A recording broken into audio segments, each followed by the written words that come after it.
अगर आप आईपीओस में इन्वेस्ट करते हैं तो आपने ग्रे मार्केट प्रीमियम तो सुना ही होगा। आजकल आईपीओ में रिटेल इन्वेस्टर्स काफी अच्छा पैसा लगा रहे हैं और काफी इन्वेस्टर्स तो आईपीओ ग्रे मार्केट प्रीमियम के आधार पर ही इन्वेस्ट करना या ना करने का डिसीजन लेते हैं। पर ऐसा करने वाले बहुत से इन्वेस्टर्स को आईपीओ ग्रे मार्केट प्रीमियम क्या होता है इसका नॉलेज नहीं होता।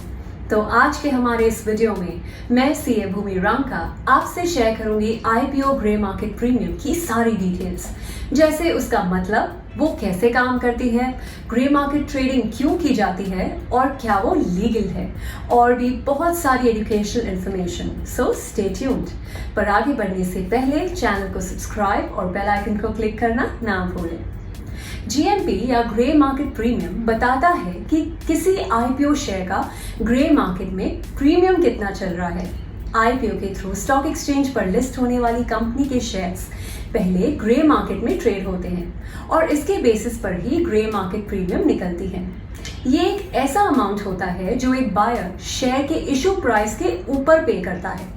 फॉर एग्जाम्पल, अगर आईपीओ का शेयर 100 रुपीज के इशू प्राइस पर आता है और इसका जीएमपी 5 रुपीज चल रहा है, तो बायर को ग्रे मार्केट में ये शेयर खरीदने के लिए 105 रुपए देने होंगे। जीएमपी इन्वेस्टर्स को एक आइडिया देता है कि शेयर्स की लिस्टिंग अच्छी होगी या नहीं। आगे जानते हैं कि ग्रे मार्केट कैसे काम करता है। आईपीओ ग्रे मार्केट एक अनऑफिशियल मार्केट होता है जहां आईपीओ एप्लीकेशन या शेयर्स ऑफिशियल ट्रेडिंग से पहले बाय और सेल होते हैं। काफी इन्वेस्टर्स ये सोचते हैं कि आईपीओ शेयर का प्राइस इशू प्राइस से ज्यादा है और उसकी अच्छी लिस्टिंग पॉसिबल है। इन दिस व्यू, ऐसे बायर्स आईपीओ अलॉटमेंट होने से पहले ही ग्रे मार्केट में डीलर्स के थ्रू शेयर्स बाय कर लेते हैं।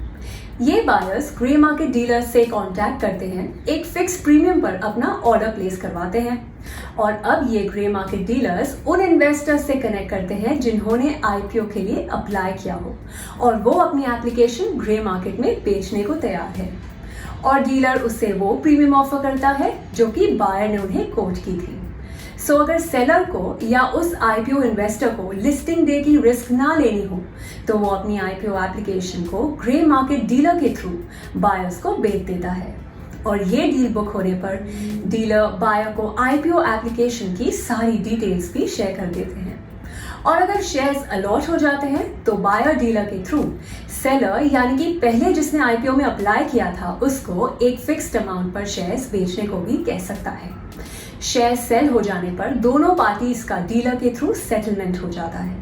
बट यहाँ ये ध्यान रखना होता है कि ग्रे मार्केट में शेयर्स ट्रस्ट पे डील किए जाते हैं और अगर कोई भी पार्टी डिफॉल्ट करती है तो उस पर कोई लीगल एक्शन नहीं लिया जा सकता। अगर हम ग्रे मार्केट प्रीमियम की कैलकुलेशन की बात करें तो ये कभी फिक्स्ड नहीं रहती और फ्लक्चुएट होती रहती है। जीएमपी का अमाउंट शेयर्स की डिमांड और सप्लाई पर निर्भर करती है। अगर आईपीओ के शेयर्स की डिमांड बढ़ गई तो इसकी जीएमपी भी ज्यादा हो जाएगी। पर क्या आप जीएमपी नेगेटिव हो सकती है? जी हाँ, अगर मार्केट में सेलर्स किसी आईपीओ के शेयर्स को ज्यादा बेच रहे हैं तो ऐसे में ये शेयर आपको ग्रे मार्केट में इशू प्राइस से भी कम में मिल जाएगा और उसका मतलब हुआ कि शेयर नेगेटिव जीएमपी पर ट्रेड कर रहा है। अब आपके माइंड में ये सवाल जरूर होगा कि ग्रे मार्केट में ट्रेडिंग क्यों की जाती है। अब इसका मेन रीजन है कि कंपनी के शेयर्स की लिस्टिंग का अंदाजा लगाकर ज्यादा से ज्यादा प्रॉफिट्स कमाना होता है। ग्रे मार्केट के थ्रू ऐसे बायर्स भी इन्वेस्ट कर सकते हैं जो आईपीओ में किसी रीजन से अप्लाई नहीं कर पाए हैं। इसके अलावा ऐसे इन्वेस्टर्स जो कंपनी के फ्यूचर को लेके बहुत पॉजिटिव है, वे ज्यादा से ज्यादा शेयर्स खरीदने के लिए आईपीओ ग्रे मार्केट में ट्रेड करते हैं।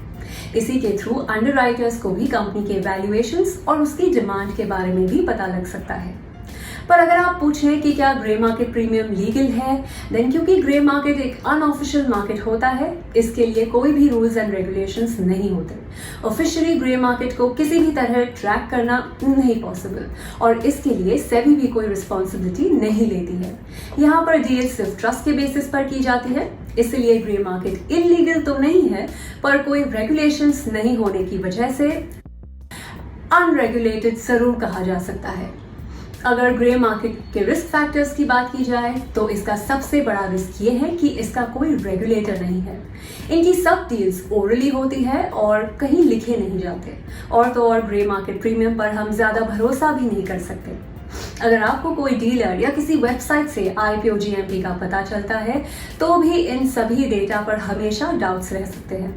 एक इन्फॉर्म्ड इन्वेस्टर वही होता है जो किसी भी IPO में अप्लाई करने से पहले उसके सभी इंफॉर्मेशन पर ध्यान देता है। दोस्तों, मैंने कोशिश की है कि आपको इस वीडियो के थ्रू GMP का मतलब इजी वे में एक्सप्लेन कर सकूं। अगर आपको ये एजुकेशनल वीडियो अच्छी लगी हो तो इसे लाइक और शेयर और चैनल को सब्सक्राइब करना ना भूलें।